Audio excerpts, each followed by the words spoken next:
Hello viewers, আশা করি নিশ্চয় ভালো আছেন। আজকে আমরা কথা বলবো গর্ভকালীন সময় বা গর্ভাবস্থায় ফলিক অ্যাসিড নেওয়ার উপকারিতা আর এর গুরুত্ব নিয়ে। গর্ভকালীন সময় প্রথম শুরুর দিকের কয়েক মাস ফলিক অ্যাসিড খুবই গুরুত্বপূর্ণ ভূমিকা পালন করে। তো আজকে আমরা এর উপকারিতা নিয়ে আলোচনা করব। ফলিক অ্যাসিডের উপকারিতার মধ্যে অন্যতম আর প্রধান হচ্ছে শিশু ব্রেইন ডেভেলপে খুব ভাইটাল রোল প্লে করে এই ফলিক অ্যাসিড। শিশুর মস্তিষ্কের বিকাশে খুব গুরুত্বপূর্ণ ভূমিকা পালন করে ফলিক অ্যাসিড। যদি ফলিক অ্যাসিড নিয়মিত গ্রহণ করা হয় তাহলে দেখা যায় যে ব্রেন ঠিকঠাক মতো ডেভেলপ করে। দেন বিভিন্ন ধরনের জন্মগত ত্রুটি এড়ানো যায়। অনেক সময় দেখা যায় ব্রেইনে বা মেরুদণ্ডে অনেক ধরনের ত্রুটি হয়, সেগুলো ঝুঁকি অনেকটা হ্রাস পায় যখন নিয়মিত ফলিক অ্যাসিড গ্রহণ করা হয়ে থাকে। আবার দেখা যায় প্রেগনেন্সিতে কম বেশি সব মায়েদেরই দেখা যায় যে রক্ত স্বল্পতা বা অ্যানিমিয়ার সমস্যা দেখা যায়। নিয়মিত ফলিক অ্যাসিড গ্রহণ করলে এই অ্যানিমিয়া থেকে অনেকাংশে বাঁচা যায় বা ঝুঁকি এড়ানো যায়। আবার দেখা যায় প্রিটার্ম বেবি হয় বা যে বেবির যে স্বাভাবিক ওজন থাকে, দেখা যায় অনেক বাচ্চাই স্বাভাবিকের তুলনায় অনেক কম ওয়েট নিয়ে জন্মগ্রহণ করে।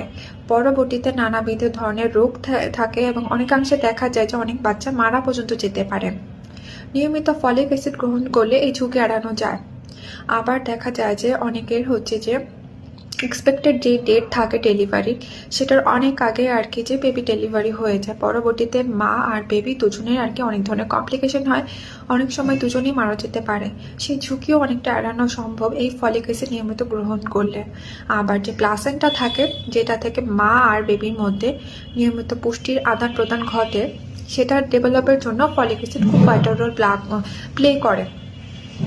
এখন বলবো ফলিক অ্যাসিড কখন নেওয়া যেতে পারে আর কতটুকু পরিমাণে নেওয়া যেতে পারে। প্রথমত যে সমস্ত মায়েরা নতুন প্রেগনেন্ট একদম প্রথম দিকের মাসের শুরুগুলোতে নিয়মিত ধরা যায় ফার্স্ট থেকে ফোর্থ বা প্রথম থেকে 4 মাস পর্যন্ত নিয়মিত ফলিক অ্যাসিড গ্রহণ করা যেতে পারে।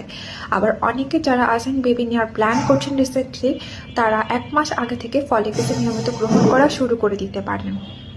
এরপরে বলা যায় যে কখন আর কতটুকু নেওয়া যেতে পারে। সাধারণত 600 থেকে বা 800 মাইক্রোগ্রাম পর্যন্ত নেওয়া যেতে পারে। তবে এই ডোজ সাধারণত চিকিৎসকের পরামর্শ অনুযায়ী নেওয়া ভালো।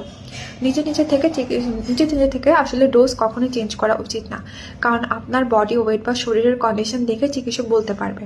আপনি হয়তো বুঝতে পারবেন না, তো সব থেকে বেটার হবে আপনি যখন বেবি নেওয়ার প্ল্যান করছেন বা অলরেডি প্রেগনেন্ট, সেক্ষেত্রে আপনি একজন চিকিৎসকের পরামর্শ নিয়ে সেভাবে আপনি ফলিক অ্যাসিড গ্রহণ করতে পারেন।